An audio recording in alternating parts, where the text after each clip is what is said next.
Welcome to Games from Folktales, a podcast that mixes historical research and tabletop role-playing settings. I'm your host, Timothy Ferguson. This is your Monster of the Month. It's The Last of Three by James Brennan. This one's a little more conventional.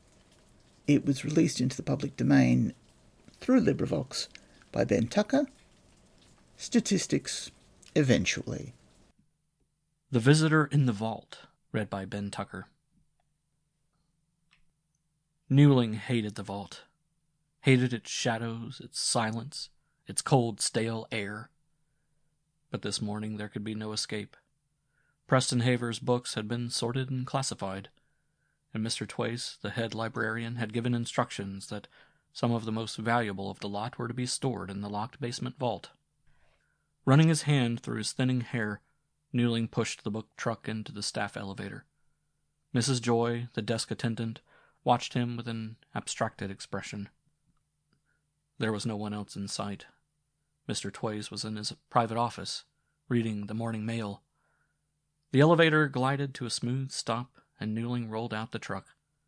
Fretting with irritation, he started down the long, dimly lighted corridor which led to the locked vault. Preston Haver had always been a nuisance, always poking and prying around the library, looking for some outlandish book which no one had ever heard of. He had given Newling many a start as he shuffled suddenly into sight around a bookshelf, grinning and nodding like an overgrown gnome. Some weeks before, he had donated and shipped his entire private book collection to the library. Mr. Twace had been ecstatic, but Newling considered the whole business a bother. Reaching the far end of the corridor, he stopped before the massive locked door of the vault, twirled the shiny dials until he heard the familiar faint click, and then pushed ajar the heavy metal door. Frowning, he rolled the truck inside.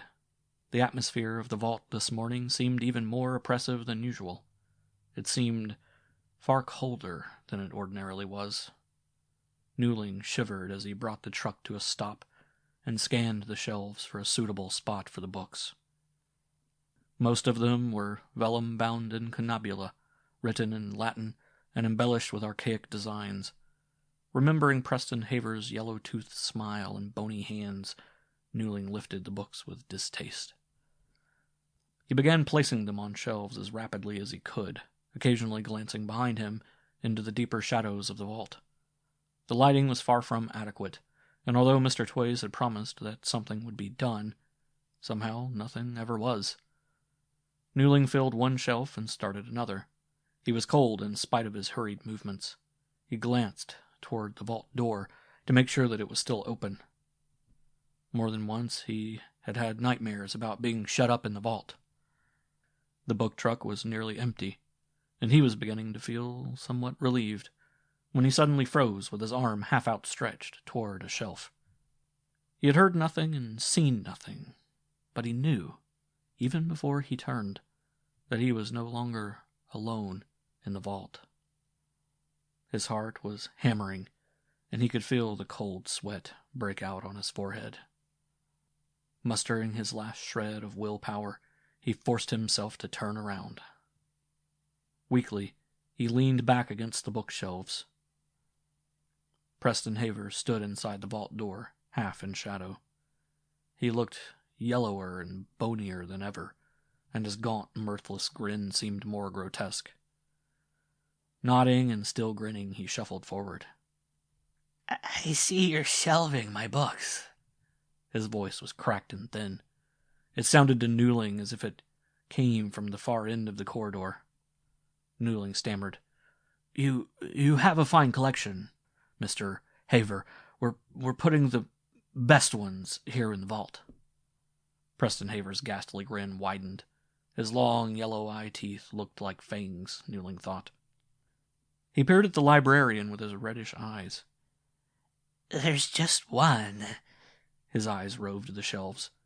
"One that I sent by mistake. I want it back."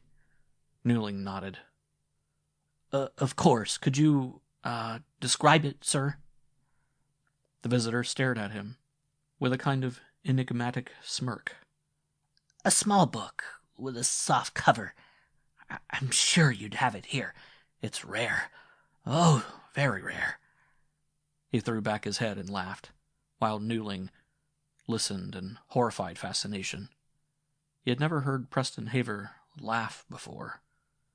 He hoped he never did again. Regaining some measure of composure, Newling turned to the shelves and began a systematic scrutiny. He felt thoroughly chilled to the very marrow. Of course, it was imagination, but Preston Haver's presence seemed to have immeasurably intensified the oppressive, clammy atmosphere of the vault. Newling sighed with relief when he spotted the book. His unwelcome visitor literally snatched it out of his hand, a quick gleam of triumph in his glowing eyes. He chuckled with glee. Newling recoiled from his evil grin. Preston Haver peered up at him with an air of confidence, which he found utterly repellent.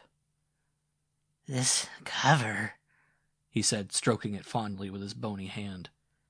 "Human skin." Newling stared at it, horrified. It was a pale, gray-yellow, mottled-looking. "Human skin," his visitor hissed again. Newling wiped the perspiration from his face. He felt weak, and he suddenly realized that he was actually trembling. "I'm sure it's quite a treasure," he managed. Preston Haver nodded.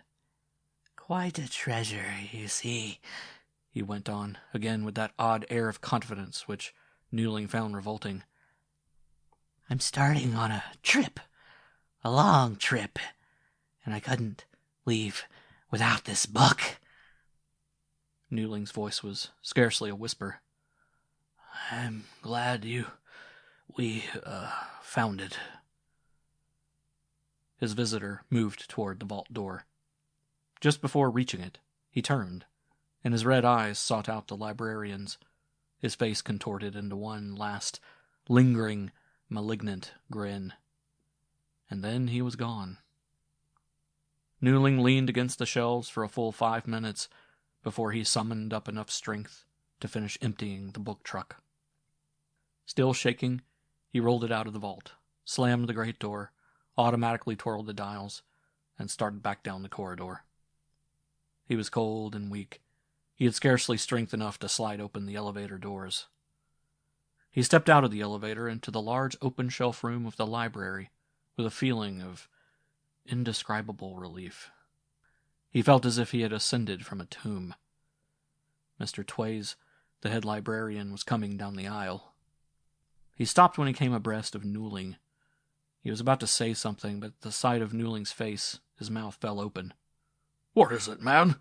he exclaimed. "You look positively shaken." "Oh, nothing," Newling whispered. "I'll be all right, just the air in the vault. I guess I felt a trifle faint." Mr. Tways seemed satisfied. He nodded. "You'd better go in the lounge and rest for a few minutes. Oh, by the way, have you heard the news?" Newling shook his head. Mr. Tways' expression became properly sober. "Preston Haver, our generous benefactor, died during the night." Your saga may vary.